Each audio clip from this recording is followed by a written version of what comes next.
pegou e disse, olha, disse assim tudo para mim.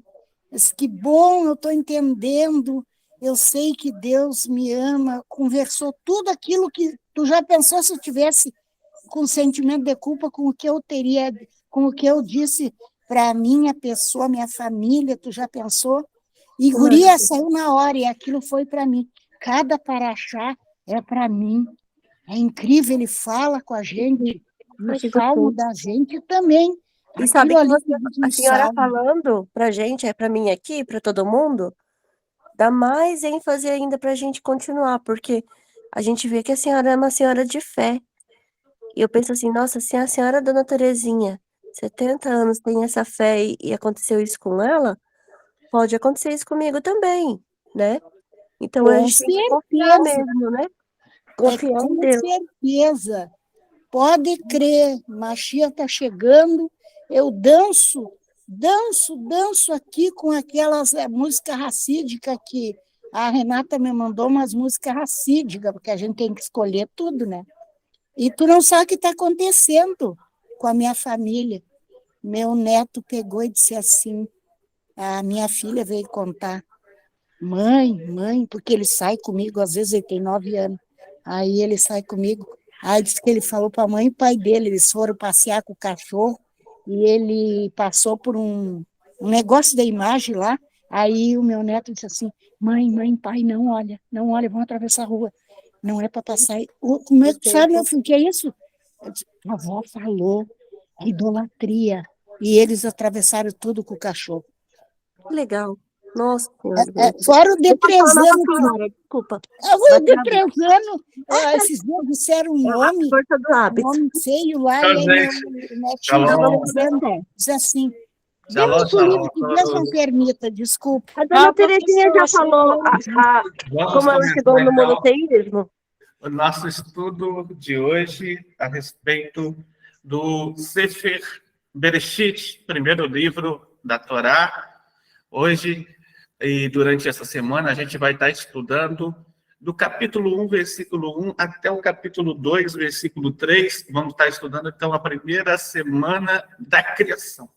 Primeira semana da criação. Então, a gente vai estar abordando.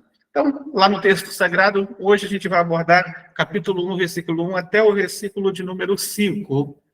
Capítulo 1, versículo 1, até o versículo de número 5. Está escrito assim. No princípio, o Criador fez os céus e a terra. A terra era um vazio, sem nenhum ser vivente, e estava coberta por um mar profundo. A escuridão cobriu o mar, e um espírito se movia por cima da água. Então, o Criador disse, que haja luz, e a luz começou a existir.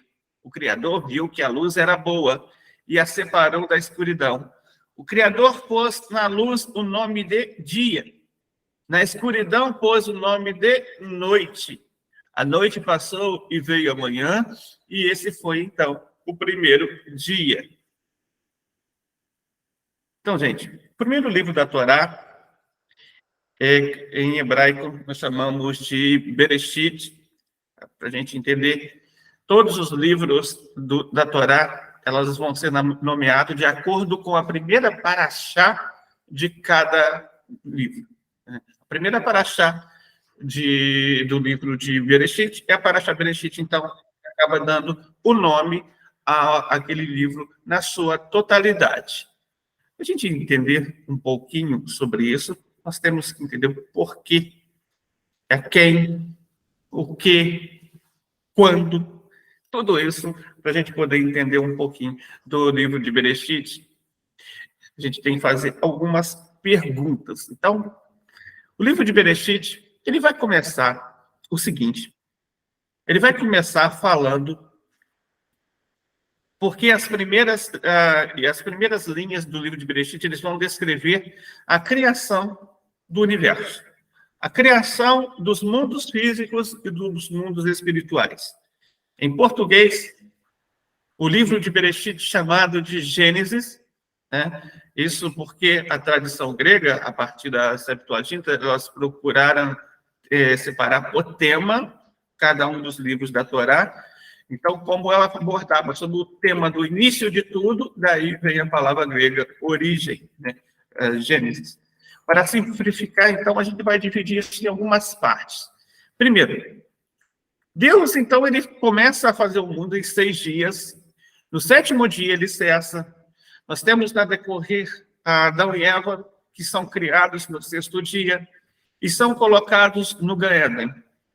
Eles acabam cometendo a transgressão, comendo da árvore do conhecimento do bem e do mal, e então eles recebem o din, recebem então o decreto de serem expulsos do Gaéden. Eles têm alguns filhos. Dentre todos esses filhos que eles têm 2 filhos muito especiais. Um era Caim, outro era Hevel. O mundo, então, contempla o seu primeiro homicídio, no qual Caim se atira contra Hevel e o mata. 10 gerações depois, Deus determina reiniciar a sua criação, inundando o mundo todo e levando embora toda a vida. Noé, o único indivíduo justo, o único tzadik de seu tempo, recebe a ordem, então, de construir uma arca para salvar a si mesmo, salvar sua família, e um par acasalado de cada espécie. Após o dilúvio, os descendentes de Noé recebem suas 7 leis e começam a construir, não muito tarde depois, uma torre para centralizar o seu poder, né, e criar uma fortaleza contra os decretos divinos. Deus, então, ele destrói a Torre de Babel e dispersa todos aqueles que lá estavam envolvidos em 70 línguas, originando os 70 povos iniciais dessas línguas. 70 povos iniciais, então, são originados. Além disso, nós somos apresentados pela primeira vez depois da conclusão depois da destruição da Torre de Babel, com Abraão. Abraão, mais tarde, as gerações de Noé segue Deus fielmente para a futura terra de Israel. Então ele vai estar praticamente cumprindo a ordem divina, saindo do lugar onde ele estava para onde Deus ordena. Deus então promete que Abraão ele seria o pai de uma grande nação, mas Sará, sua esposa, é estéril, não poderia dar à luz. Sará sugere a Abraão que se case com sua serva, Agar, filha do rei do Egito, que lhe dá um filho chamado Ismael. Abraão segue então a instrução de Deus para se circuncidar, e ele e Sara são abençoados com um filho, Isaac. Abraão, com 100 anos. Sara tinha 90 anos nessa época, respectivamente. O teste mais famoso de Abraão ocorre quando Deus ordena a ele a elevar o seu filho no Monte Moriá. Fazendo o altar lá, Abraão prontamente cumpre a ordem de Deus. Deus, então, no momento decisivo, depois do coração de Abraão ter sido testado, Deus, então, ele manda um animal para que possa ser sacrificado no lugar de Isaac. Isaac se casa com Rívia, também conhecido como Rebeca. Depois de vários anos rezando para ter filhos, eles são abençoados com meninos gêmeos. Um chamava Esav, outro chamava Yaakov. Yaakov é um estudioso, morador das tendas, das yeshivot, e Esav é um caçador. Na velhice, Isaac quer abençoar Esav, seu primogênito, sabendo que Esav não merece as bênçãos. Rívia diz a Yaakov para se passar para o seu irmão e receber Abrahá para si mesmo. Yaakov, então, ele foge para seu tio Lavã, para escapar da ira do seu irmão Esav. Yaakov se casa com as 2 filhas de Lavã com Rahel e Leá, e cresce próspero. Tem 12 filhos. Seguindo as instruções de Deus, ele retorna à terra sagrada e até faz as pazes com Esaú. Dos 12 filhos de Jacob, Yosef é o seu favorito. Os irmãos, com ciúmes, vendem ele para os traficantes de escravos. E ele acaba no Egito. Yosef é extremamente bem-sucedido lá. É jogado na prisão depois de se recusar às propostas de se deitar com a esposa de seu mestre. Yosef é tirado da prisão para interpretar os sonhos de Paró, prevendo anos de fartura, seguidos por anos de fome. O Paró fica tão impressionado com Yosef que o nomeia para vice-rei. Ele é encarregado para preparar, né, a terra do Egito para o período de fome. Quando a fome se instala, as pessoas vêm de todas as partes do mundo para comprar comida com Yosef, incluindo seus próprios irmãos. Yosef reconhece seus irmãos e os interroga. Mantendo seu irmão Shimon como refém, ele os faz voltar para seu pai e trazer a Benjamim, o único irmão com quem ele compartilha o pai e a mãe. Eles voltam com Benjamim e Yosef continua a incomodá-los. Agora, por fim, Yosef é incapaz de se conter e revela a sua identidade. O convite de Yosef, Jacob e sua família, a convite de Yosef, eles se estabelecem, então, na terra do Mizraim, na terra do Egito. Jacob, então, ele vive os últimos e melhores 17 anos de sua vida no Egito. Antes de seu falecimento, ele abençoa seus filhos e os ordena a levar seu corpo de volta a Canaã, e enterrá-lo no mesmo terreno que seus pais e avós em Hebron foram enterrados. Eles cumprem seu desejo e depois retornam ao Egito, preparando o cenário para a escravidão e o êxodo subsequente registrado no livro de Shemot.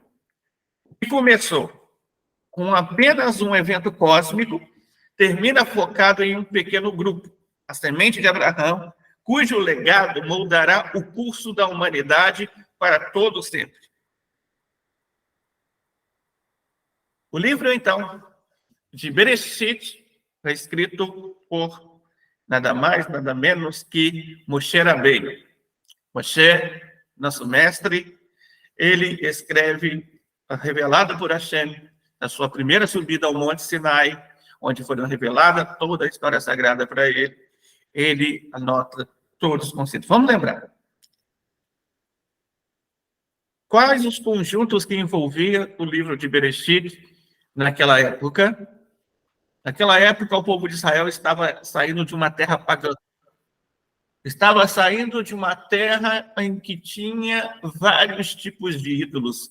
Ídolos de todas as formas, de todas as maneiras. Os egípcios, eles cultuavam todos os astros existentes. E não somente eles cultuavam todos os astros existentes, mas também eles se referiam a eles como forma de retribuição, como se esses astros fossem os produtores de todo o bem que vinha sobre eles, ou, consequentemente, também, de todo o mal que vinha sobre ele. Nessas condições, o povo de Israel, depois de sair da terra do Egito, Moshe Rabbeinu, ordenado por Hashem, vai contar por quê. Porque somente o Criador é digno de ser reconhecido como uno e único. Porque toda a humanidade deve reconhecer que existe um Criador que está acima do tempo e do espaço. Nesse ponto, então, ele começa a ter a sua revelação a respeito dos acontecimentos iniciais. Então, o Midrash Tanhumá, ele vai dizer que Deus criou o mundo para ter um lar nos reinos inferiores. O que significa que ele poderia estar presente em um reino que não conduz inerentemente à sua consciência de sua presença. O projeto que ele preparou, então, para criar o mundo, para que cumprisse esse propósito, é a Torá. Nesse sentido, a Torá, a Sagrada Torá, ela precede toda a criação, assim como o plano precede a sua execução. No idioma do Midrash, novamente, a Torá primordial foi escrita com fogo negro sobre fogo branco, para nós entendermos. Existe uma Torá superior e existe uma Torá inferior. A Torá superior, que estava nos céus, antes da criação todinha, foi revelada a Moshe Rabbeinu no Monte Sinai. Dessa Torá superior, ela foi registrada aqui para nós, mas para nós entendermos, o mundo ele não conseguiria resistir a toda a sua força, a todo o seu poder, a toda a sua grandeza. Então, ela, da mesma forma como Hashem, ele teve que se condensar, né, para que o mundo pudesse receber toda a santidade, toda a divindade, da mesma forma a Torá, no Monte Sinai. Era uma luz muito grande. Era a luz do primeiro dia da criação, quando Deus fala, façamos a luz. É a luz da Torá. Essa luz da Torá, hoje, ainda ela é sentida através da leitura da Paraxá, mas não na sua forma como ela vai ser sentida quando o mundo vindouro, então, finalmente, estiver entre nós. Durante o mundo vindouro, vamos ter essa revelação. A revelação do mais sagrado de todos os sagrados, ponto de revelação divina. E aqui eu não estou falando do Yud-Kei Vav-Kei, tá? Aqui eu não estou falando do tetragrama. Aqui eu estou falando do Ein Sof. O máximo do máximo do máximo da revelação divina. O máximo de tudo. Essa luz divina, então, ela vai ser revelada no mundo vindouro. O mundo, entretanto, é apenas o quê? O mundo ele é considerado como se fosse um palco para esse drama cósmico de construir um lar para Deus nesses reinos inferiores aqui. Os protagonistas dessa história são nós. Somos nós, os seres humanos, da qual Deus fez depender a realização dessa meta. A essência consciente de um ser humano, aquilo que ele é de verdade, aquilo que ele é de fato, aquilo que ele é em si, né? A gente pode dizer que alguém é alguma coisa, a gente até não consegue ver, mas o que você é em si é a sua centelha divina. É a sua alma. Isso que você é de fato, de verdade. Agora, conseguimos apenas identificar não a centelha divina de alguém. Ninguém consegue ver muito bem a essência de alguém. Ninguém consegue ver a alma de alguém. É muito difícil. Isso é coisa para os tzadikim. O Arizal conseguia. Ele conseguia ver a sua alma. Ele conseguiu, olhando para você, ver quais foram as suas reencarnações anteriores, uma por uma.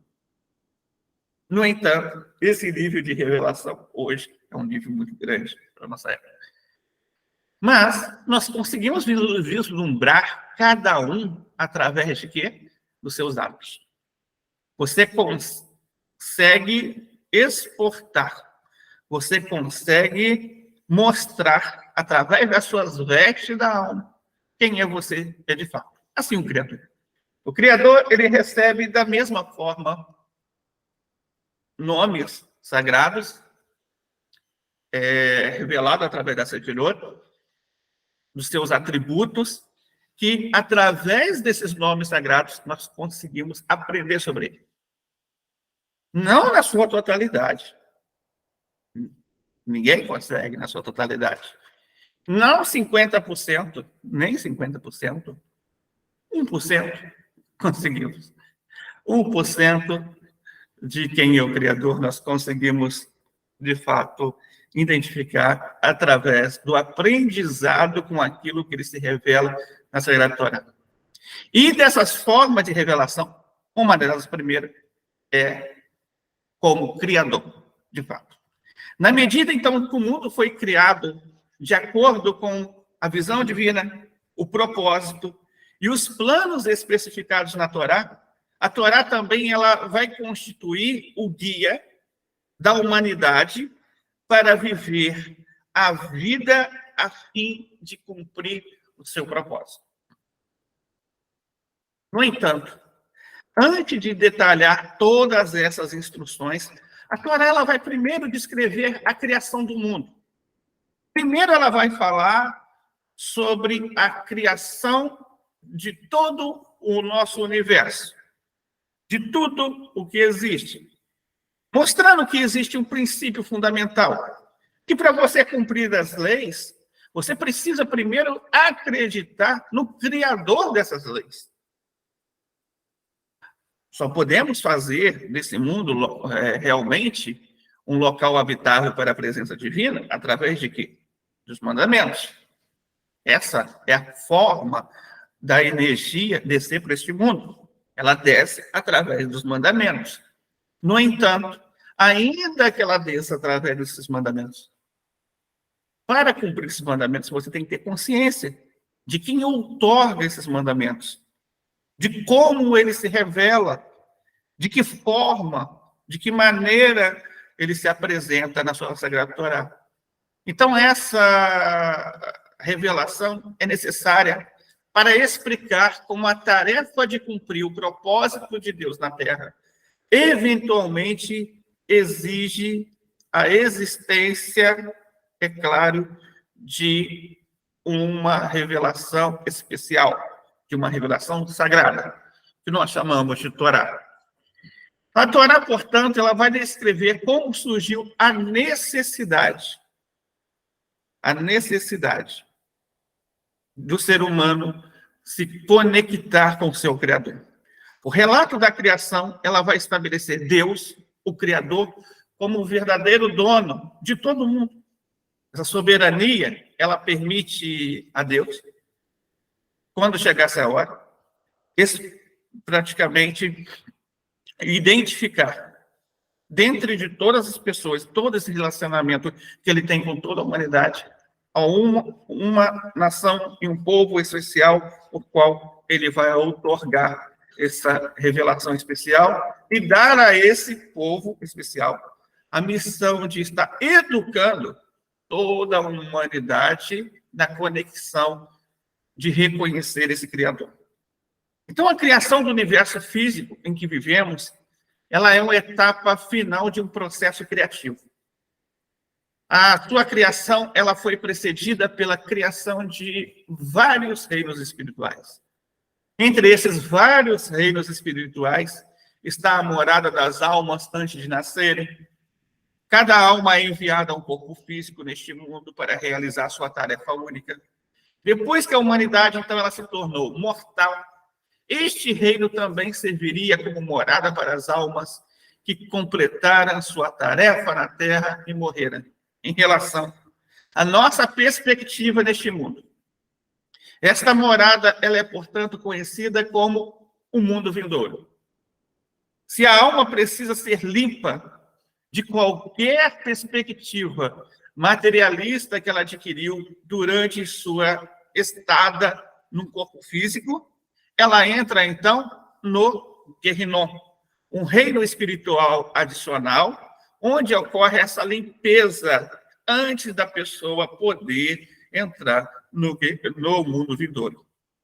Quando a tarefa de tomar o mundo físico propício essa revelação da presença divina for concluída, as almas, então, que aguardam o mundo vindouro, serão finalmente restauradas seus corpos físicos e viverão novamente, e viverão, não somente novamente, contemplarão a grande revelação da humanidade de uma forma ímpar, de uma forma sem precedentes. Deus, então, ele é conhecido por seus muitos nomes, mas de acordo com um atributo divino específico que ele manifesta a qualquer momento, em qualquer etapa da Torá, ele se dá a conhecer de uma maneira especial em alguns atributos. Nesse contexto, Deus criou o mundo físico e o mundo vindouro com o nome de Ka, escrito com Yud-Kei. O mundo vindouro, ele contém a letra Yud, e o mundo físico, ele contém a letra Kei. A letra Rei, melhor dizendo para vocês. É que para não pronunciar nomes sagrados, a gente substitui o H pelo K. A forma da letra Rei, 3 lados com 4º lado aberto para a parte interior, alude ao fato de que, como foi dito acima, se a alma adquirir uma perspectiva muito materialista da vida, enquanto ela estiver no mundo físico, ela terá que descer ao Guernom. Por outro lado, o nome divino usado em toda a narrativa da criação, ou seja, até o capítulo 2, versículo 3, é Elohim, que significa o atributo da limitação e restrição de Deus, e isso ocorre porque Deus criou o mundo para operar de acordo com as regras estritas e consistentes. Mais tarde, com a criação da humanidade, tornou-se possível mitigar a rigidez divina, a severidade divina, o atributo de Gevurah, melhor dizendo, com o atributo de Hesed, da misericórdia divina, que é representado, então, pelo nome Havaya, o nome de 4 letras. O atributo primário de Deus, o atributo, a essência mesmo da essência, é Hesed, é o amor. Para que ele agisse com estrita severidade, com tanta Gevurah, a sua natureza mais essencial, ela teve, então, que ser ocultada. Assim, o nome Elohim também indica a ocultação divina, enquanto o nome Havaya, ela vai indicar a plena revelação divina. O universo, então, físico, no momento de sua criação, ele constituía 9 esferas, 9 sefirot. A sefirá mais externa é praticamente, a sefirá mais externa, né? Ela é emanada pela a forma do seu conjunto que materializou-se na abóbada celeste. Dentro dela está a esfera onde as estrelas também seriam colocadas futuramente.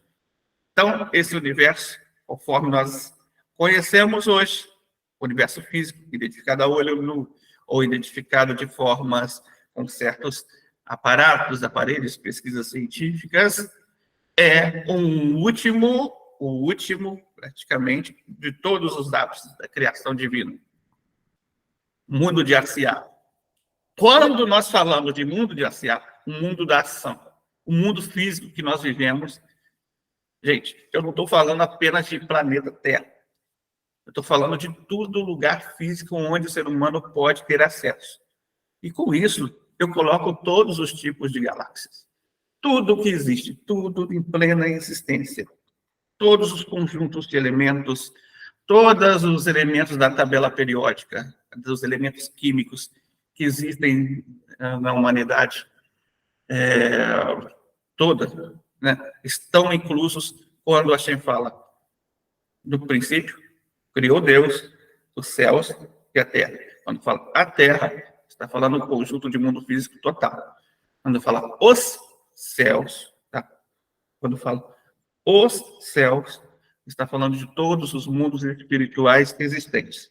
A Terra, então, em contraste, ela é composta por 4 tipos elementares, de 4 elementos, que foram, na nomeação da criação, dispostos em 4 esferas, digamos assim, mais específicas. Uma esfera da Terra sólida, a mais pesada, estava no centro, circundada, então, por uma camada de água líquida, circundada, então, por sua vez, por uma camada de ar mais grosso, e circundado, por sua vez, com uma camada de fogo, uma camada de plasma, por exemplo, dizer, não fogo, mas plasma. Então, a Terra física, conforme nós vemos na criação, totalmente, hoje, por exemplo, as camadas da rocha sedimentar, que naturalmente levariam muitos e muitos anos para se formar, já estava no seu lugar. Todos os elementos da criação são conscientes, tanto como espécies coletivas, quanto como entidades individuais. E eles também possuem um certo grau de livre escolha, livre-arbítrio mesmo. No momento em que a realidade física ela surgiu, o tempo também passou a existir, antes deste momento. Havia apenas uma hierarquia na ordem desses processos. Existe uma ordem de etapas nesse processo pré-criativo, mas nenhum tempo físico ainda. O primeiro dia, então, do tempo físico, ele foi designado como o 25º do dia do mês de Elu, ano, então, que nós procuramos chamar de -1. O ano de -1 é quando o mundo é pré-existente. Por aqui, a gente não vai traçar até o 5º dia, especificamente, processos de etapas diárias. Mas do 6º dia, para quando o ser humano é criado para frente, é bem literal mesmo. Até o 5º dia, tá? Não tem muita literalidade. Mas do 6º em diante, sim. Então, muitas pessoas perguntam, pode ser que nesses dias, desses 7 dias da criação, possa ser que uma etapa de 1000 anos, pode ser uma etapa de milhões de anos, pode ser uma etapa, pode, até o 5º dia. Sim, até a criação do ser humano, quando o tempo ainda não é contado. A partir da criação do ser humano, o tempo passa a ser contado. Então, sim. Essa é uma das etapas.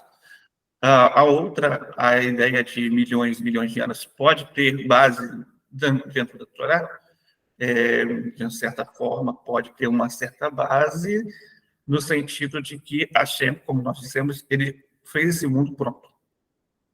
Ele fez esse mundo pronto. Hashem fez tudo pronto. E como Hashem fez tudo pronto, consequentemente, ele pode ter criado, né, essa ideia, o mundo com uma idade velha. Com uma idade para parecer velha. Para quê? Porque tem que ter um para quê. Por quê? Onde? Né? Então, para quê? Para que Hashem faria isso? Vamos lá. Pelo mesmo motivo que ele criou o Satã. Pelo mesmo motivo que ele criou o mal. Pelo mesmo motivo que ele criou o Shindalat. Pelo mesmo motivo que ele criou o Shedim. Tá? Para quê? Para testar os seres humanos. Para que testar os seres humanos? A pessoa vai perguntar também, né? Por que Deus tem que testar os seres humanos? Vamos lá, por que Deus tem que testar os seres humanos? Deus tem que testar os seres humanos não por causa dele. Deus não precisa saber o que tem no seu coração, ele sabe de tudo. Deus precisa, não. Mas por causa de você. Para que você tenha mérito. Para que você supere todos esses testes e, sim, possa alcançar com níveis espirituais que ainda você não tem. Talvez você pense que você é limitado. Talvez você pense que o seu limite vai até certo ponto. Talvez você pense que daqui você não passa. Nada. Daí foi o limite que você colocou. Sim, nós somos limitados, sim. Mas não tão limitado como você pensa. Nós somos limitados, mas não tanto quanto. Tá? Você pode romper limites, claro, com muito estudo, claro, com muita prática, com muito comprometimento com Hashem, sim. Então, tudo que ele é mencionado nesse relato da criação por Deus, naquele primeiro dia, naquele primeiro momento, com exceção do primeiro ser humano no 6º dia, né? O processo criativo que vai se desenrolando durante a semana seguinte consistia simplesmente de colocar tudo no seu devido lugar e ativá-lo. Legal, vamos lá. Primeiro versículo diz o seguinte: Neste primeiro dia, então, da criação, o Rebbe de Lubavitch, ele vai comentar aqui que neste primeiro dia da criação, no início da criação, o início da criação se deu ex nihilo, de Deus, do céu, e tudo nele, e da terra, e tudo nele. O que significa isso? Significa o seguinte: Hashem está acima do tempo e do espaço, mas o tempo e o espaço depende totalmente de Hashem. Hashem é tudo, e tudo é Hashem. Ou seja, toda a existência de tudo que existe, existe porque Hashem existe e faz com que tudo exista. Ex nihilo é uma condição de zero absoluto. Ex nihilo é uma condição que tudo veio à existência sem uma partícula inicial. Tudo veio à existência sem um menor, tá? Digamos assim, um átomo, se preciso. Hashem, simplesmente, ele trouxe, fez do zero algo acontecer. Nós conseguimos transformar as coisas, nós seres humanos. Conseguimos pegar uma árvore, por exemplo, e transformar numa mesa. Conseguimos pegar uma pedra de mármore e transformar em outra coisa. Conseguimos transformar matérias que já existem. No entanto, Hashem não precisou em nenhum momento dessa forma para criar o universo. Ele criou de um conceito chamado zero absoluto. Então, quando o Rebbe continua, e ele vai falar o seguinte no versículo 2, quando a terra estava incrivelmente vazia, com escuridão sobre a face do abismo, ou seja, a água, né?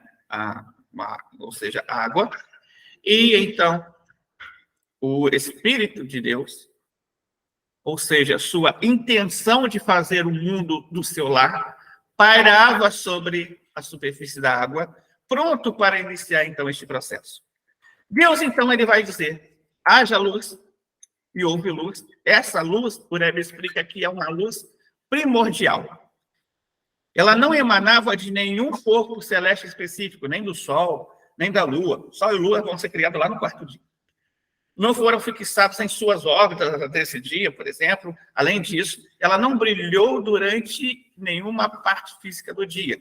Escuridão e luz, elas são alternadas aqui aleatoriamente. Deus, então, no quarto versículo, o Rebbe vai dizer que Deus viu que essa luz primordial não apenas iluminava o mundo, tornando fisicamente visível para seus futuros habitantes, mas também era boa, pois ela revelava a energia divina sustentando tudo por dentro. A tal demonstração óbvia, então, da divindade não permitiria livre escolha da humanidade, não permitiria o livre-arbítrio. Por isso, essa luz não pôde coexistir com o nosso mundo físico a partir do momento que Adão, ele vai e faz com que o Yetzer Hará entre dentro do ser humano. Estava fora, ele entrou dentro do ser humano a partir do momento que ele descumpre aquela ordem divina. Deus, então, ele separou essa bondade espiritual da luz de sua dimensão ótica simples e revelou essa luz de uma forma como recompensa para nós lá no mundo vindouro. Deus, então, ele viu que essa luz física restante era boa e ela permitia que a vida ela funcionasse de uma maneira ordenada. Se ela brilhasse constantemente em vez de aleatoriamente. Então Deus ela separou entre a escuridão e a luz e reservou metade do dia para cada uma delas. Este foi apenas um passo na transformação do mundo em um estado de caos para o estado de ordem. Essa luz ambiente, então, ela brilhou durante toda a semana da criação, após qual apenas a luz ela é emitida pelos corpos celestiais, então, brilhava na terra. Deus, então, no quinto versículo, o Rebbe explica que Deus chamou a luz e designou o dia. Ele chamou a escuridão e designou noite. Ele, então, designou a noite para a primeira metade do dia e o dia para a segunda metade. Assim, houve entardecer, seguido do resto da noite, e depois houve o dia, amanhã. O dia, por isso, ele começa ao pôr do sol, e não pela meia-noite, como geralmente nós fazemos. Seguido do resto do dia. Juntos, noite e dia constituíam um dia inteiro, e não o contrário, dia e noite. Então ficou claro que enquanto a luz primordial brilhava, Deus era o único ser a possuir existência intrínseca e que a existência de todos os outros seres são dependentes totalmente dele. Tá, legal. Isso o Rebbe, ele explica. Agora vamos tentar absorver isso de uma forma, digamos assim, mais simples. Aqui, nesse primeiro conjunto de versículos, nós somos instruídos a acreditar que Deus definitivamente existe e é o criador e sustentador de todo o universo. O Sefer número 25, ele vai dizer que acreditar que o mundo tem um Deus e que é a causa de tudo que existe e que tudo que tudo que foi e tudo o que será para todo sempre, vem de seu poder, vem da sua vontade. Seu entendimento é como se dissesse, saiba e acredite que há um Deus, visto que a palavra eu indica existência. A raiz, então, dessa ordem, segundo o Sefer Hinur, ela não precisa de uma elucidação. O assunto é conhecido e revelado a todos que esta maneira de acreditar é o fundamento da Torá e que aquele que não acredita nela nega um princípio fundamental. O conteúdo dessa maneira de acreditar é que ele fixou em sua alma que tal é a verdade, que essa mudança, sobre uma mudança disso, de qualquer forma, seria impossível. Então, o Sefer Hinur vai dizer, olha, Deus criou o universo, nós devemos acreditar dessa forma. Esse é o primeiro passo. O primeiro passo que a pessoa tem que ter. O primeiro passo é reconhecer a existência de Deus. Como nós sabemos, nós somos ordenados a 7 leis universais. Não praticar idolatria, não blasfemar, não derramar sangue, não roubar, não praticar imoralidade, não maltratar os animais, praticar justiça. E nós somos ordenados a praticar justiça. Dessas 7 leis, todas elas têm as suas partes negativas e têm sua parte positiva. Dentro da parte positiva de não praticar idolatria, nós aprendemos que para não praticar idolatria, o ser humano primeiro tem que acreditar que existe um Deus e que ele é absoluto, criador e sustentador de todo o universo.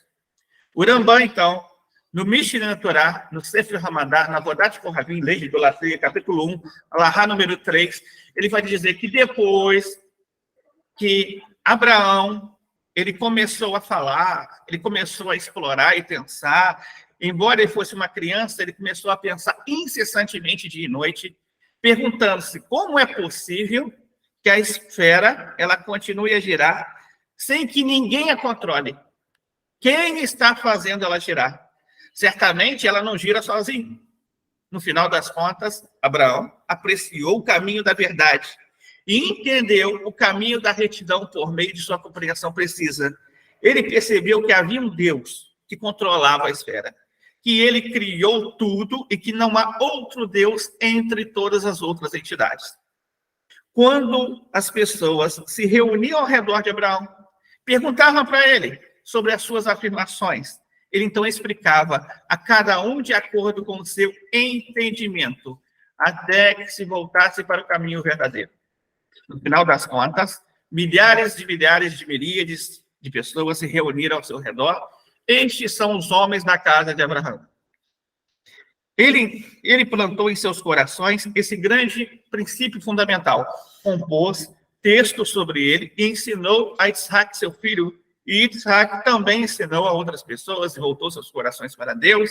Ele também ensinou Jacob e nomeou o professor. Então, daqui nós aprendemos a acreditar, não somente em Deus, nós devemos acreditar em Deus, mas também a propagar esse tipo de amor que nós temos por Deus como Criador e reconhecer para todas as pessoas, assim como Abraão fez, assim como Isaac fez, assim como Jacob fez. Sim, eles declaravam isso para tudo. O objetivo de tudo é a humanidade reconhecer a existência de Deus. Mas, a princípio, eu reconheço, mas me declaro. Você reconhece e se declara.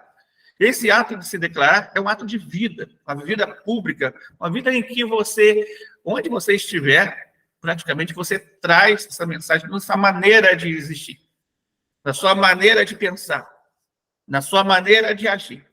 O Narmânides, comentando, ele vai dizer o seguinte: quando Hashem disse, lá em Êxodo capítulo 20, versículo 2, eu sou Hashem teu Deus, assim foi ensinado e ordenando-lhes que eles deveriam saber e acreditar que o Eterno existe e que ele é Deus. Ou seja, existe um ser eterno por meio de quem tudo veio à existência, por sua vontade, por seu poder. E ele é Deus para aqueles que estão obrigados a adorar, ou seja, toda a criação.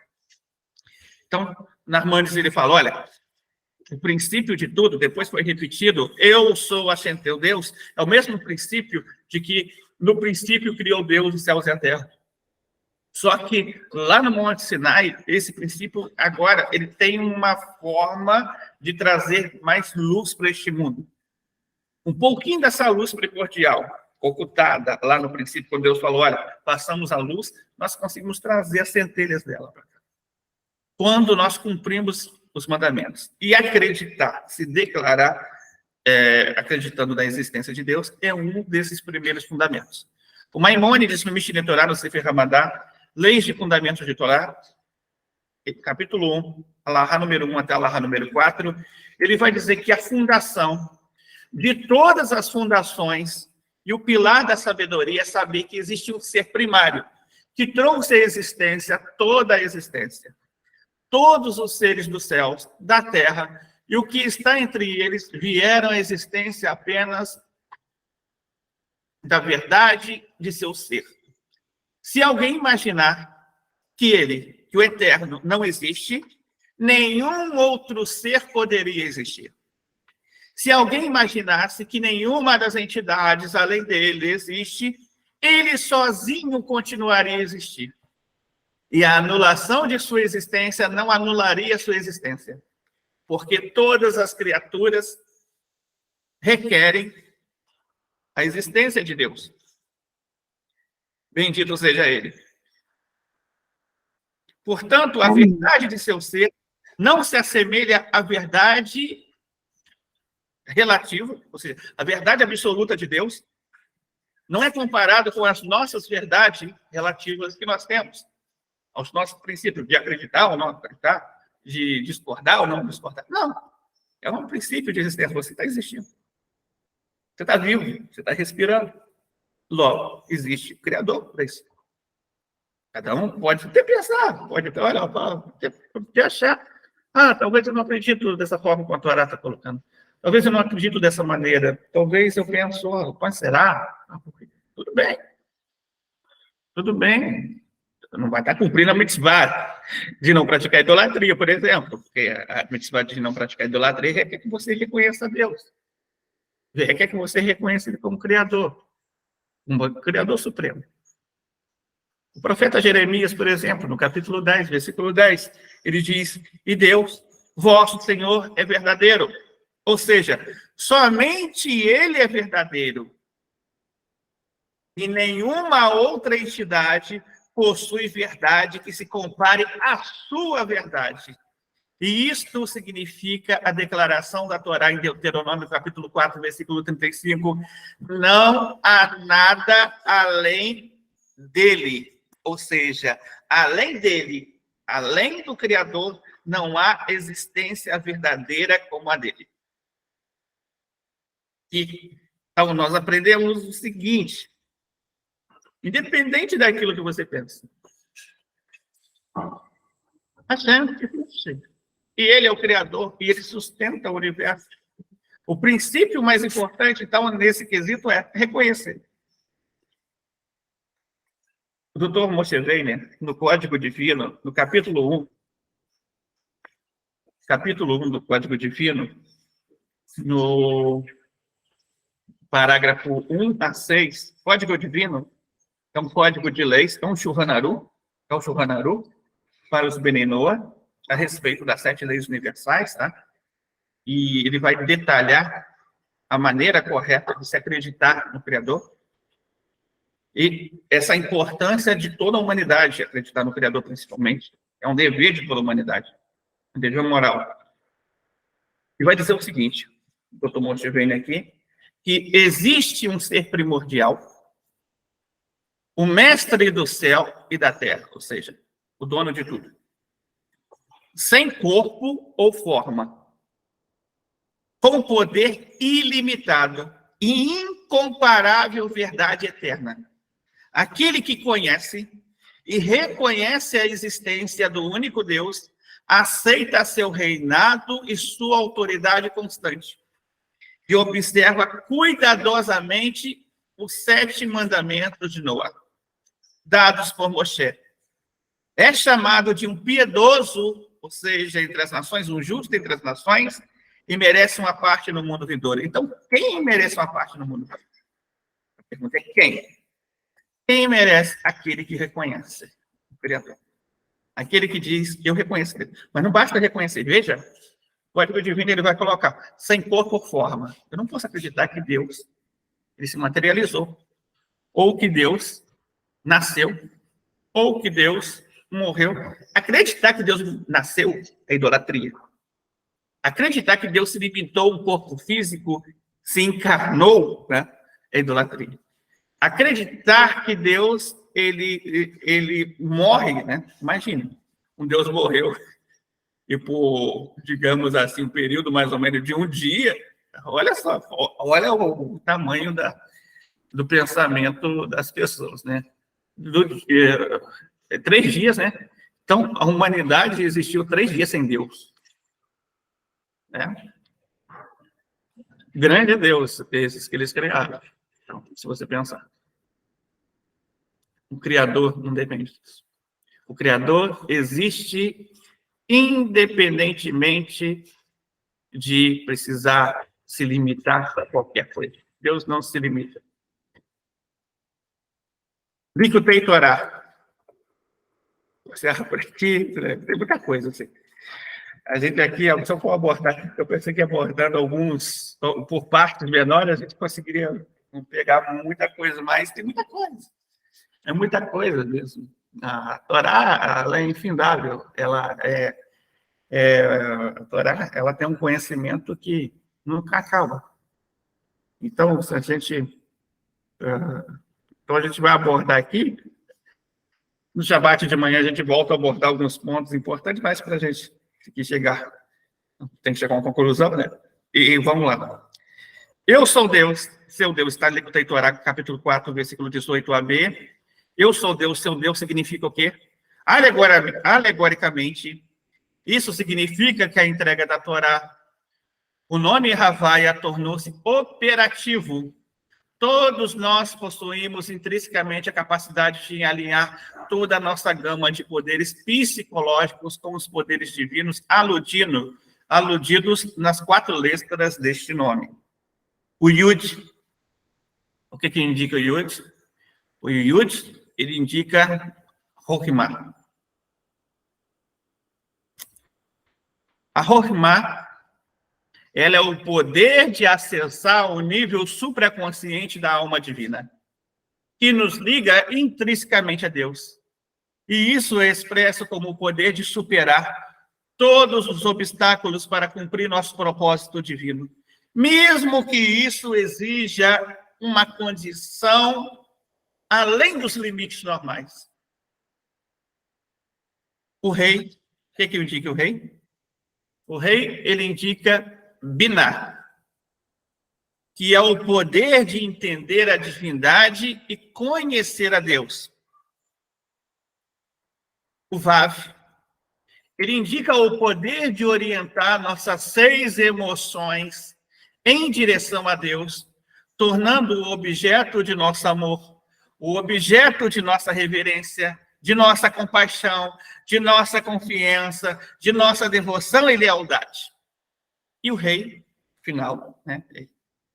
Yud-Kei Vav-Kei, o rei final, indica os poderes da expressão, do pensamento, da fala, da ação, que também podemos dedicar ao cumprimento de nossa missão divina, porque é através dele, essa última parte, que conseguimos finalmente transformar toda essa energia em expressões e trazer divindade ao mundo, trazer santidade ao mundo, trazer mais luz para este mundo. Um longo caminho de luz. Desde o mundo de Atzilut, o maior, o mais elevado deles, até ele descer aqui no nosso mundo de Asiá, é um longo caminho de luz. No entanto, nós conseguimos trazer, quando nós nos conectamos com o Criador, reconhecendo Ele, declarando esse conhecimento e reconhecimento a Ele, e trazendo para a prática, para a ação, esse reconhecimento através dos nossos exemplos, através de nossa bondade. Assim como Deus é bom, nós trazemos bondade para as pessoas. Assim como Deus também tem o quê? Ele tem Gevurah, né? Deus tem Gevurah. Nós também trazemos disciplina para este mundo. O lado bom da Gevurah é esse, a disciplina que nós trazemos para este mundo. Então, nós trazemos de várias formas. Por ele, a gente poder encerrar. Ele diz que, no início da criação, Deus fez os céus e a terra, destacando o versículo de Gênesis 1, versículo 1. E aqui, nós aprendemos que nós devemos fazer o seguinte: Deus, ele deu à humanidade a livre escolha de ignorá-lo e suas intenções para o mundo, e foi exatamente isso que as primeiras gerações muitas vezes fizeram. Mantendo sua decisão de conceder o livre-arbítrio, Deus obrigou, por assim dizer, removendo sua revelação do mundo, ocultando-se cada vez mais atrás da própria criação. Em resposta à escolha da maior parte da humanidade de ignorá-lo, Deus implementou o seu mundo, então, de contingência. Ele pegou, então, uma única família para poder, através da família de Abraão, revelar ocultação e luz para toda a humanidade. Revelar essa santidade para toda a humanidade. E, através desse trabalho, o livro de Gênesis, ele é a crônica de como a criação, praticamente, ela é revelada neste mundo, através, primeiro, do papel do povo de Israel e através da nossa conexão com o Criador e com o povo de Israel, onde nós recebemos dessa santidade emanada para esse mundo aqui. Então, agora a gente vai abrir para perguntas. Se alguém tiver alguma pergunta, pode levantar a mãozinha.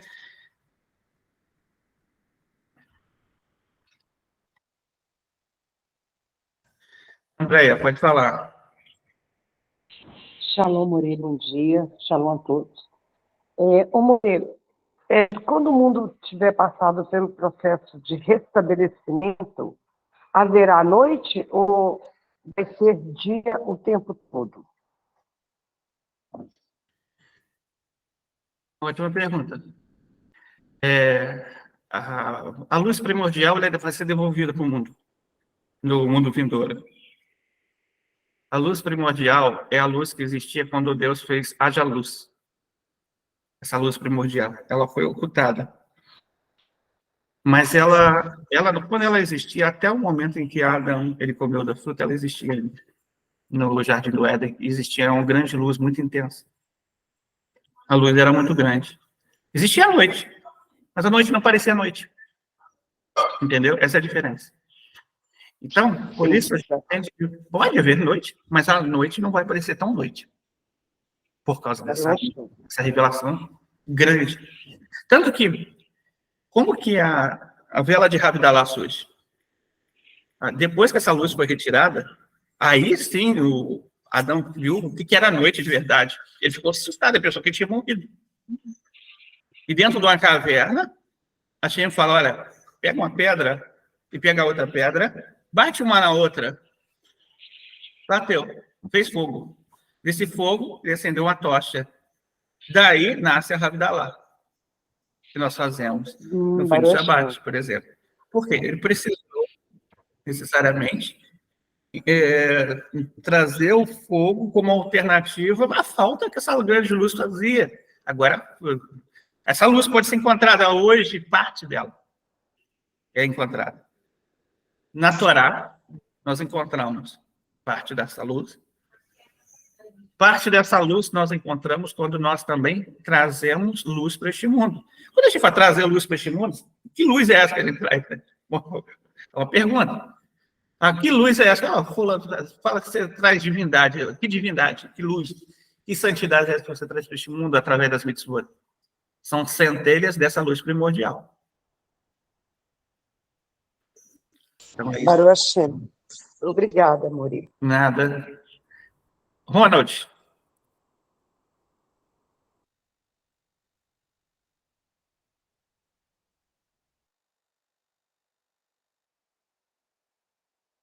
Fechado, Ronald. Moré, em uma parte do estudo, você falou que nós podemos alcançar 1% do conhecimento de Deus, né? Conhecer Deus. Nós ouvimos muito que Deus é incognoscível, né? Não tem como conhecê-lo. Mas a minha pergunta é, tem como, em alguma parte, em algum tempo de nossa existência, conhecer 100% Deus? Nem o Tzadik consegue. Nem o Tzadik consegue. A gente chega mais próximo disso quando nós estamos fora do nosso corpo físico, quando nós morremos. Entendeu? Foi por isso que a Shem disse para Moshe Rabbeinu, olha, Moshe, ninguém pode me ver e viver. Por quê? Dentro do corpo físico, não. Mas ele pode ter uma maior conexão a partir da alma, não está mais no corpo físico. Entendeu? Aí já é sem limites, né? Mas 100%? Não. 100% não. 100% não. É muita... A questão é muita força. Nós existimos, a existência existe porque Deus existe. Então, logo, se a gente for trazer isso numa dimensão mais física, por exemplo, nós existimos dentro de Deus. Não é Deus que existe dentro das coisas. Não, nós existimos porque Deus existe. Fora de Deus não existe nada. Só existe Deus. Não existe nada além de Deus. Só Deus existe. Mas, imagina, se nós existimos dentro. Se nós existimos dentro, essa existência, 100%, é muita coisa. Não dá para dimensionar isso. Não tem dimensão. Entendeu? Muita coisa. A gente vai ter mais conexão com Deus, vai estar mais revelado no mundo vindouro. Claro. Claro que a gente vai ter uma conexão muito maior do que nós temos hoje. Vamos ter mais acesso a essa grande revelação, sim. No entanto, afirmar que vai ser 100% dessa revelação divina, não. Mas podemos ter 100% de comunhão com Ele, apesar de não conhecê-lo 100%, More? A gente tem barreiras, entendeu? A nossa geração tem muitas barreiras para isso. Nós podemos estar conectados com Deus, entendeu? O importante é nós aproveitarmos as oportunidades de conexão que nós temos.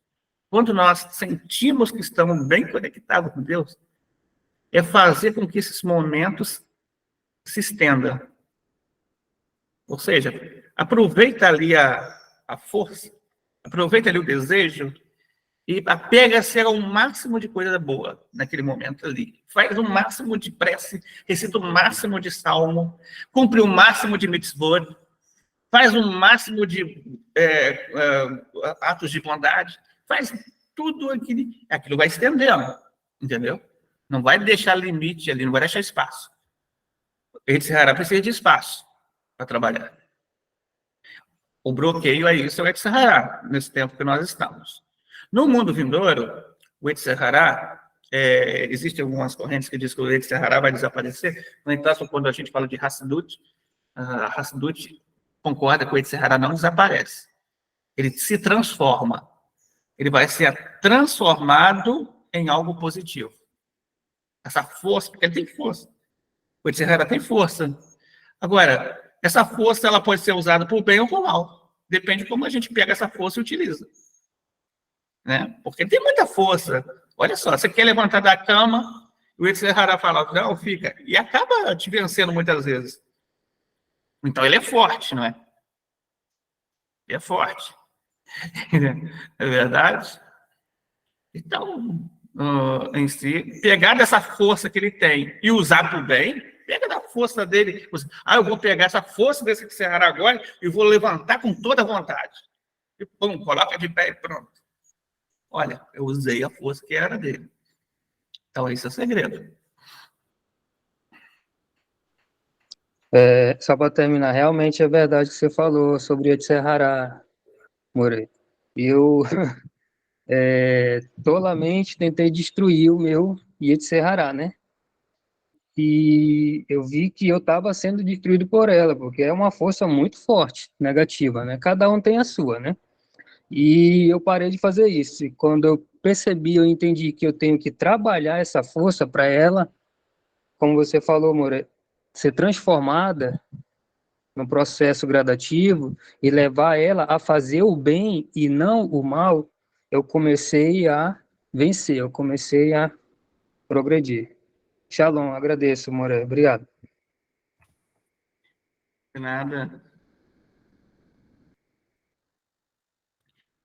Agora, vamos estar aqui. A Yolanda, pode falar, Yolanda. Shalom a todos. Moré, depois de todos os acontecimentos, da vinda do Mashiach, da ressurreição, tudo, o povo judeu vão ficar um pouco separados? Não. Não, né? Existe uma fonte no Midrash Rabbah que diz que a gente vai se sentar com o povo judeu. O Arav Yaakov explicou isso num vídeo ultimamente. O que significa sentar ali com o povo judeu? Significa isso o seguinte: não significa que todos os povos do mundo vão se converter e virar todos judeus. Tá? Significa que eles vão ser transformados. Mas eles vão receber porções obrigatórias maiores. Eles vão receber maiores obrigações. Dentro dessas maiores obrigações, o ato de sentar ali é um ato de sentar e comer, por exemplo. É o ato de sentar e comer. Esse ato de sentar e comer, em si, vai envolver que os Benenó vão receber obrigatoriamente no futuro sobre Kashrut. Eles vão ser obrigados a Kashrut. Hoje é voluntário, no futuro vai ser obrigado. No futuro vai ser obrigado. Na era de Mashiach vai ser obrigado. A lei de pureza familiar também vai ser obrigado. Hoje não é, mas no futuro vai ser. Então, para poder ter ideia, muita coisa a gente vai ter. As nações, por exemplo, vão ganhar uma obrigação de fazer Sukkot. E vão ter que ir a Jerusalém para Sukkot na época do templo. E se não forem, né, ou pelo menos não mandarem representantes lá, o profeta Zacarias fala que não vai vir água, chuva sobre eles. Eles vão ter chuva. Eles não terão chuvas. Então, para a gente tem que entender que tudo isso vai se envolver com o tempo, sim. A gente vai ter um maior despertamento espiritual. Isso, gente, aconteceu com o próprio povo judeu, se vocês olharem. O próprio povo judeu, inicialmente, eles tinham 7 leis universais. Né? Eles cumpriram essas 7 leis universais tão bem, tão bem, tão bem, que no Monte Sinai eles foram contemplados com 613 mitzvot.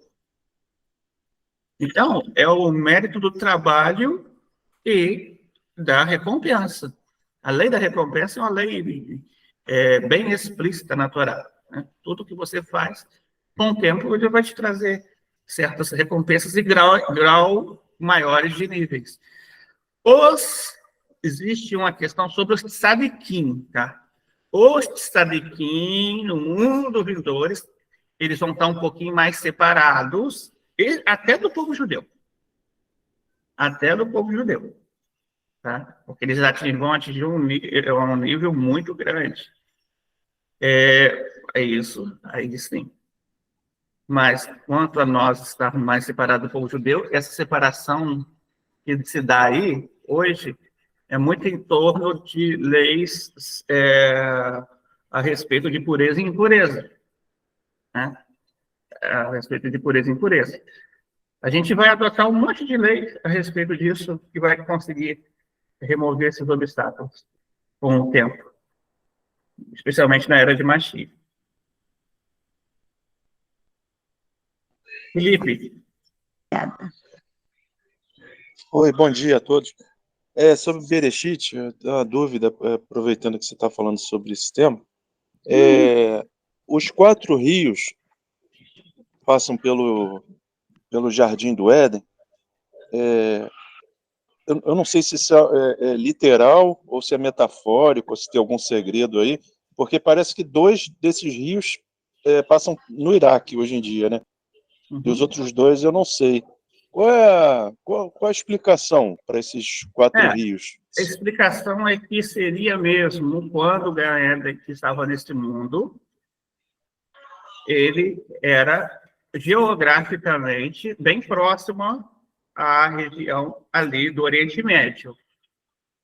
Só que vamos lembrar que nessa etapa aí do Gan-Eden, o mundo ainda era um único continente. Não existia separação de continentes ainda.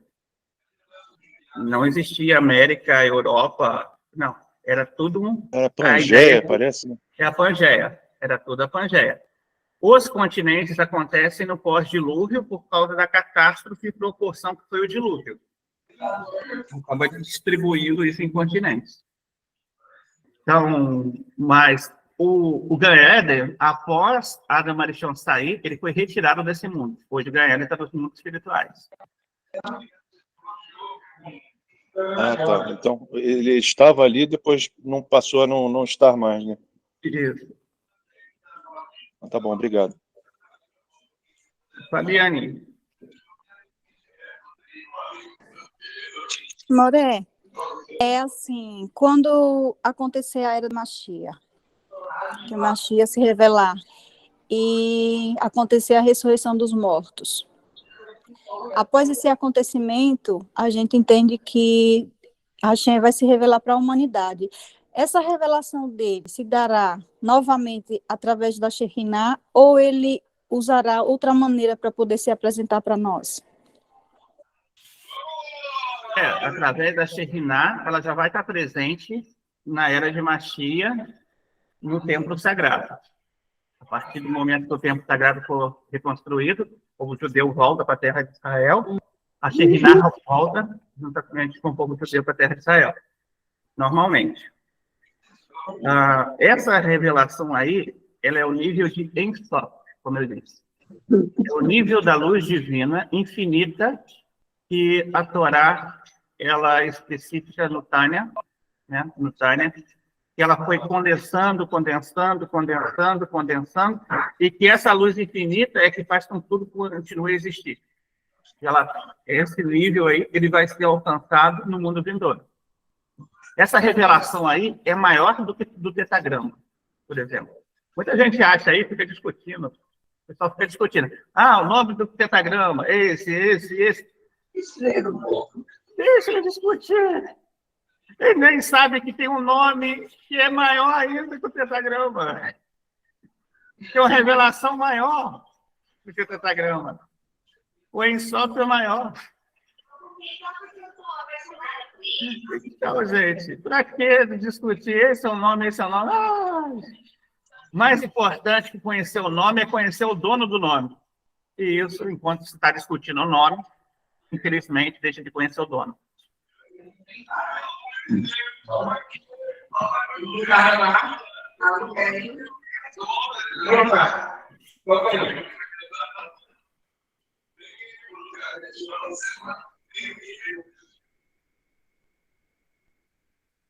Alexandra, Oi, shalom a todos. Tudo bom, mãe? tudo?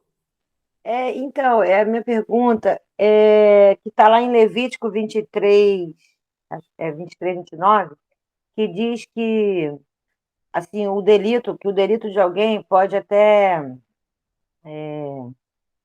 pode causar a extinção da nossa alma, né? Da pessoa, né? Que cometeu o delito. E também pode ser até estendido isso ao povo, ou é somente da pessoa que perde o direito da vida vindoura? Ou não procede? Alguns realmente causam o corte da alma. Daí é a pena do corte da alma. Do corte da... Quando a pena capital não é antecedida de techuvá, entendeu? Existia alguns tipos de expiações na época do templo que você podia fazer um corban, um sacrifício. Você dava um presente para Deus. E existiam outras que você, de repente, sofria pena de chibatada, o homem também, né? Só mulher, não. Pena de chibatada e de outras penas. Tinha pena também de você pagar, né? Pagamentos, existia isso.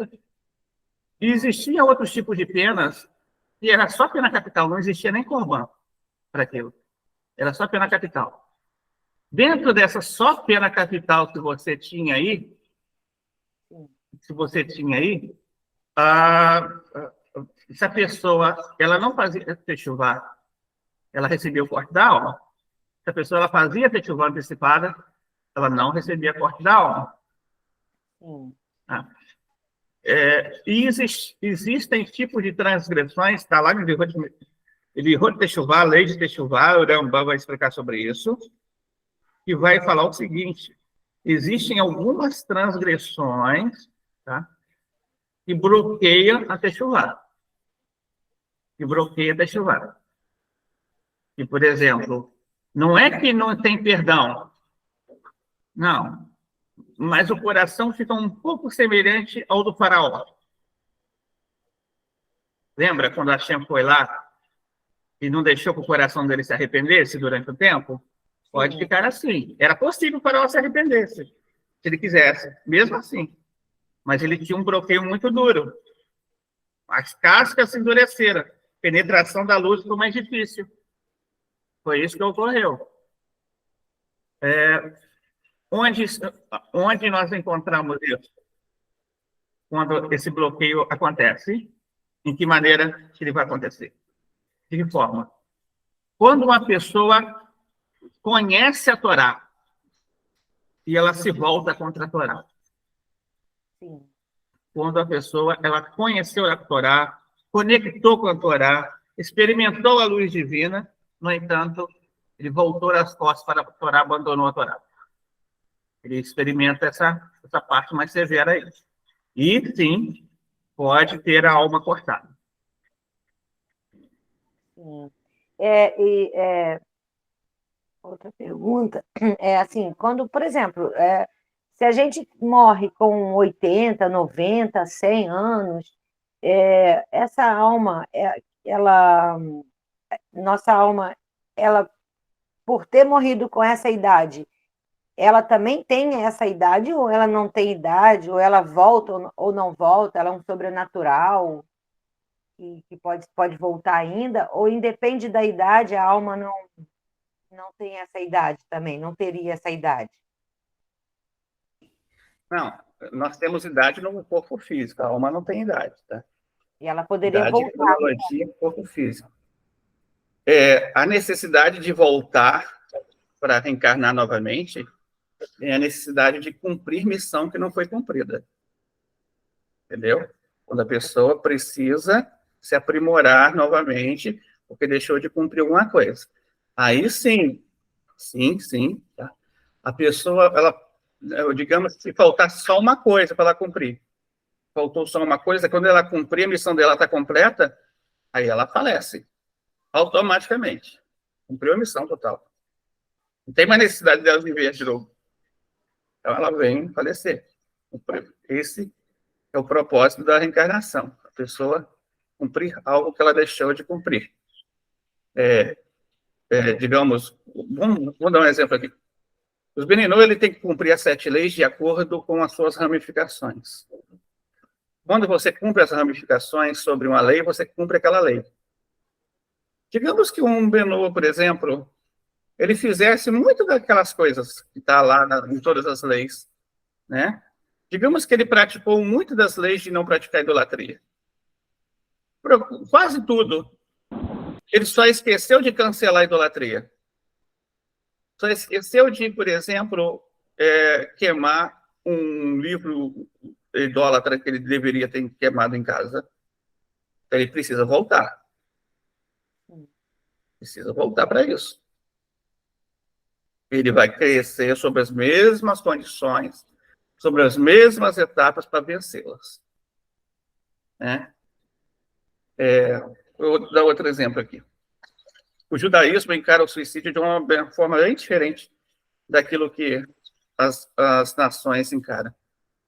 Né? O judaísmo, assim, das outras, o outro tipo de segmento das nações, dos idólatras, né, encara. Por exemplo, para o judaísmo, o suicídio, o que leva a pessoa? Geralmente, o suicídio pelo cristianismo é a pessoa sofrer por toda a eternidade, não é? Não tem mais. Geralmente seria isso. Geralmente seria isso, né? Para o judaísmo, não. Para o judaísmo, o suicídio leva a pessoa a renascer na próxima reencarnação no mesmo motivo que levou ela a suicidar. Ela vai passar por tudo de novo para ela poder superar. Entendeu? Ela vai passar por todos os motivos. Então, o suicídio não resolve nada. A pessoa acha que está resolvendo alguma coisa, dando cabo da própria vida. Não, vai ter que viver tudo de novo. Vai ter que viver tudo de novo, tudo do mesmo jeito, tudo da mesma forma. Então, triste. Esse mundo, o mundo vindouro, né? Então, ele é assim. A gente já existia o mundo vindouro, né? Mas ele acabou, eu acho que o mundo vindouro era aquele contato direto com Deus, né? Que existia na época que as pessoas podiam ver ali que Deus estava ali e ter aquele contato direto, né? Os profetas falavam muito sobre isso. Eu acho que se perdeu, né? Esse mundo vindouro depois que acabou os profetas, será isso? Porque na Torá, não sei onde está escrito na Torá, né? Eu não sei se está isso na Torá. Mas eu acho que essa explicação vem depois, né? Do que os profetas não existiram mais. Depois que acabou os profetas... A reencarnação, ela sempre teve na Torá, entendeu? Sempre teve na Torá. As pessoas não enxergam ela. Essa é a diferença. As pessoas não enxergam. Por exemplo, a Torá fala, né, se você for cumprir os mandamentos, Hashem vai te recompensar com até 2.000 gerações. Sim. Legal. Mas se você não cumprir, o que vai acontecer? Você vai ser punido até 3ª e 4ª geração. A palavra aí diz geração, não diz descendência. Sim. Importante isso. Essa geração, então, que se fala, é a alma? Geração ali é Gigu. É ciclo. Gigulim, gerações. Ciclo. Geração ali é reencarnação. Reencarnação, pessoas, então, não enxergam. Sempre teve nos textos. Jó, por exemplo. O livro de Jó foi um dos primeiros livros a ser escrito do Taná. Foi escrito por Moshe Rabbeinu. O livro de Jó fala, olha, vai lá, a esposa de Jó fala para Jó, ela provoca ele, tal, amaldiçoa esse Deus aí, morre, né? Aí ele fala, não saí do ventre da minha mãe, não voltarei. Peraí, falou voltar. Voltar, está no ventre de novo, no útero, Como que se volta? Encarnação. Encarnação. Livro de Eclesiastes, Rei Salomão. Shlomo Hamelech, Rei Salomão. Ele diz o seguinte: vai uma geração e vem outra, e assim se repete. Livro de Eclesiastes. O que está falando? Geração, Gigu. Vai um Gigu e vem outro Gigu. Vai outro Gigu, vem outro. Encarnação. As pessoas só não, infelizmente, não identificaram nos textos do Taná tudo isso aí. Por quê? Porque muitas pessoas, infelizmente, quando a gente ainda está conhecendo, né, as fontes, tudo direitinho, a gente ainda está um pouquinho com os óculos de Roma. A gente tem que tirar os óculos de Roma e colocar o óculos do povo de Israel. Verdade. E a gente também tem que ter muito cuidado com esse dito de recompensa, né? Para a gente não se perder esperando essa recompensa e esquecer que a intenção maior é a vontade do Eterno, né? Que a gente tem que cumprir aqui, né? Sim, Acho sim. que é isso. Acho que é isso. Obrigada, Moreno. Obrigada. Muito bem Nada. explicado. Obrigada. Andréia, pode falar. Morê, lá no chat no YouTube, o pessoal está fazendo pergunta para o senhor. Tem pergunta lá? Esqueci de ver. Deixa eu ver. Espera aí, vou abrir lá no YouTube. Pessoal do YouTube, calma aí. É que hoje eu esqueci de ver lá.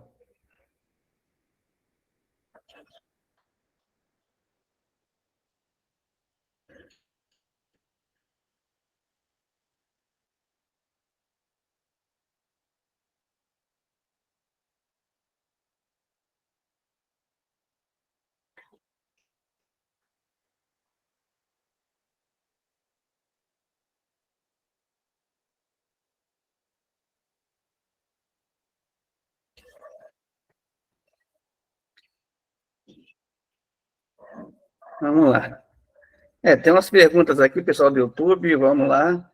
Tem aqui, está presente com a gente, bastante gente. Matheus Ribeiro está aqui. Moré Antônio, o que pode... A Bia pergunta, Moré Antônio, o que pode acontecer com uma pessoa comum, que somos nós, pronunciar o tetragrama nome sagrado? Pode acontecer que a gente não vai pronunciar o nome da forma correta. A pronúncia correta está dentro da arca sagrada. Somente essa, e só pode ser pronunciado dentro do templo sagrado. Pronunciar vai ser profanação. Lei de blasfêmia, a pessoa transgride por blasfêmia.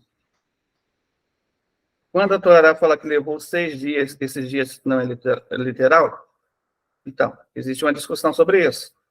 Até o 5º dia pode existir um espaço para poder realmente ter períodos maiores ali, já que a gente também fala no profeta Isaías que um dia para ele é igual a 1000 anos.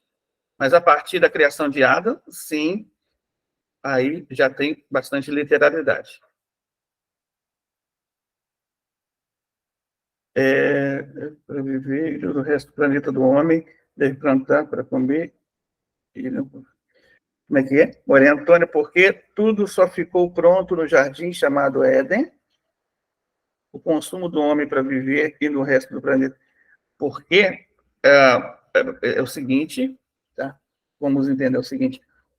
Quando Havá deu para Adão a fruta, ela também deu para cada animal comer. Por isso que os animais morrem. E uma outra coisa, as árvores, elas desobedeceram um mandamento que Hashem deu. Hashem diz para as árvores, deem fruto, árvores fruto. O texto sagrado não diz árvores que dão frutos. Diz, deem árvores frutos. No entanto, elas passaram a dar frutos. Então, a partir desse momento, eles recebem também problemas e, no conjunto, elas têm dificuldades no dia a dia e o ser humano ele tem que trabalhar mais. Não é que o ser humano não trabalhasse no Jardim do Éden, É que agora ele trabalha mais, só isso. Lá o trabalho seria menor. E mais outra pergunta, o Radamés. Pergunta, toda abominação de Techuvá tem mundo... Então, olha só. Tudo que tem Techuvá tem mundo vindouro. Tudo que alcança Techuvá tem mundo vindouro. Para Techuvá ser completa, é necessário haver algumas etapas. Primeiro, o arrependimento, a pessoa conscientizar que ela pecou. Segundo, ela tem que fazer o vidu e a confissão, ela confessar o erro. Terceiro, depois da confissão do erro ainda, ela tem que fazer retificação. Ou seja, qual foi o tamanho daquele erro? Ela tem que consertar aquilo que ela fez. Então, a pessoa roubou, então, além dela confessar, ela tem que confessar para as autoridades que ela roubou. Então, a pessoa matou, ela tem que confessar para as autoridades que ela fez. Tem que ter retificação. Tudo isso daí tem que ter uma retificação completa. Se não tiver a retificação completa, não tem um perdão. O perdão é somente Techuvá, para ser Techuvá tem que ser completa. Ela tem que ir até a última instância. Se de repente você foi lá, fez Techuvá, e de repente a pessoa falou para você, olha, eu não te perdoo, né? Tem isso. Você vai uma vez, vai duas vezes, vai 3 vezes. Se na terceira ele falar, não te perdoo, não tem problema, você já fez sua parte.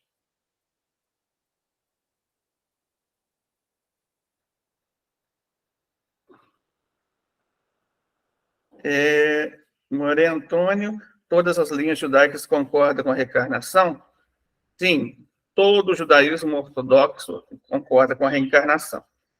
As linhas que não são racídicas só não falam muito sobre o assunto, porque o assunto principal deles não é a Kabbalah, mas a Alahá. Mas todos acreditam nas 4 etapas de interpretação, no Pardes completo. Quem não concorda com a reencarnação, simplesmente não acredita no nível de Sod, no 4º nível de interpretação, e por si despreza a Torá oral. E se desprezar a Torá oral, por si só, entra dentro daquela classe que eu falei sobre corte de alma. Então tem que tomar cuidado. Tomar cuidado, porque negar uma pequena parte da Torá é o mesmo que negar toda a Torá.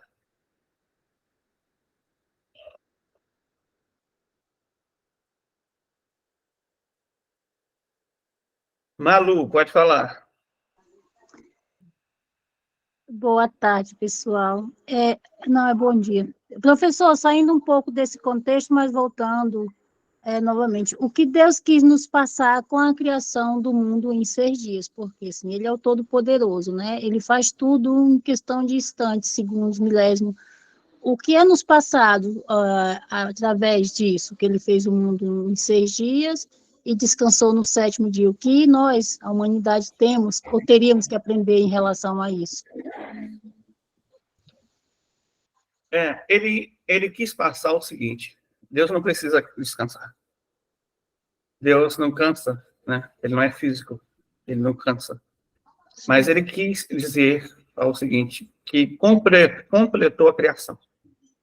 O texto ali é: completei a criação. Esse é o entendimento. E quis passar, simplesmente, que é importante o ser humano estar reconhecendo o Criador todos os dias, mas em um dia especial ele vai fazer isso, vai dedicar uma lembrança maior para isso. Esse é o Shabat. Ele dedica uma lembrança maior para reconhecer o Criador como seu Criador e sustentador, que nos sustentou durante toda uma semana. Então, esse foi o princípio que a gente instituiu com essa conclusão da criação. Ok, professor, obrigada. Nada. Gernes Lemos, pode falar.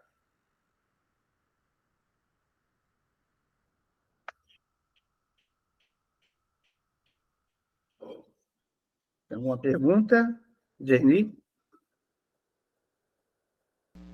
Um bom dia a todos. Moré, gostaria de saber se quando nós fazemos uma reza em elevação de um ente querido, se esta reza ela pode incluir vários membros, né, em elevação de vários membros, ou só pode ser de uma pessoa? Essa é a minha dúvida. Obrigado. Sim. Se ela for uma oração coletiva, pode ter vários, tá? Porque você está envolvendo mais pessoas envolvidas na elevação da alma. Se ela for algo mais individual seu, o bom é ser uma por vez. Ok, obrigado. Nada, gente. Então, gente, são 11h41. Esse foi, então, o nosso estudo estudo diário do Taná. A gente apresentou aqui vários textos, aprendemos, respondemos perguntas. Foi muito bom estar aqui com vocês. Hoje, 2h20, tem um Salmos com a Andréia. 5h da tarde tem um serviço da tarde. 19h, 7h da noite, temos aula na disciplina Escrituras.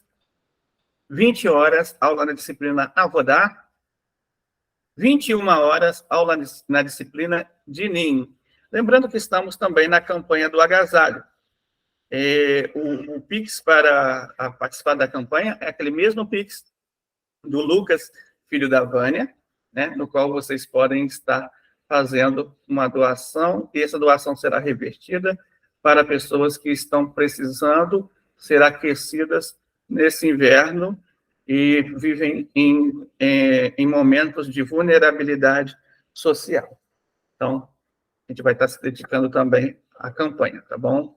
Que a gente possa dar um ótimo dia para vocês, uma ótima tarde, um bom almoço, e que a gente possa dar muita vida, muita luz para todos. Shalom, shalom. Amém. Amém. Shalom, shalom. Amém. Obrigada. Pessoal, até daqui a pouquinho, meninas.